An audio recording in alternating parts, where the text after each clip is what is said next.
راغواړو چې سترګې بار چا پورولې په دې دغه محنت کې زه په ګوته شوم بلنه ورکوم محترم جناب خالد شاه شاکر صاحب ته چې هغه راشي او مختصرا د خپلو کلامونو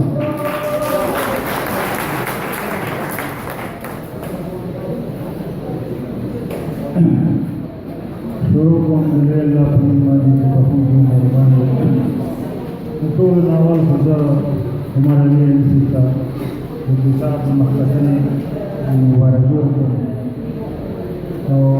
ډیر مننه کوم چې موږ د دور لري نو موږ دعوت را کوم دې تر اوسه او ډیر قدردان او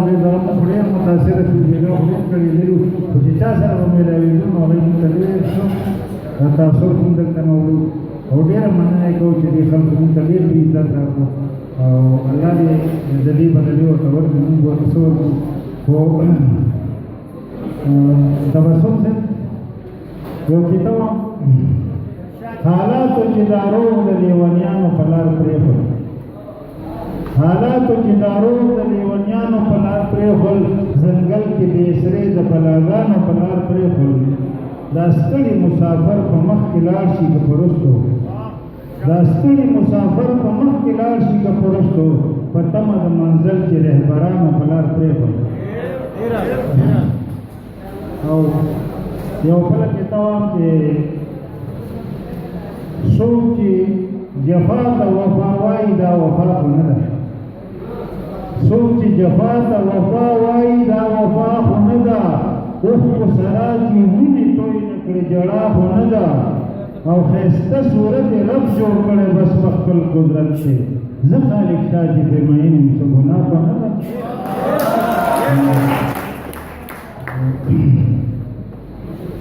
دا یو دغه څه شعرونه چې دا د مینې داغ همیش له هر انسان خوري نیستي ورکه شي زما هر یو ارمان خوري او چې مالیار په خپلو وینو ولوی کړي چې مالیار په خپلو وینو ولوی کړي هغه بوټي لاندې جړو نه خزان خوري او ځکه ګیره مې بې وخته شوله سپینه راته عمر ستا سوچونه ډېر خفګان خوري او څوک چې نیغه لاره پرېږدي په کږه ځي دا سړی به چېرته دښتو کې لیوان خوري او دا سبق بلبله زده کړه د بورانه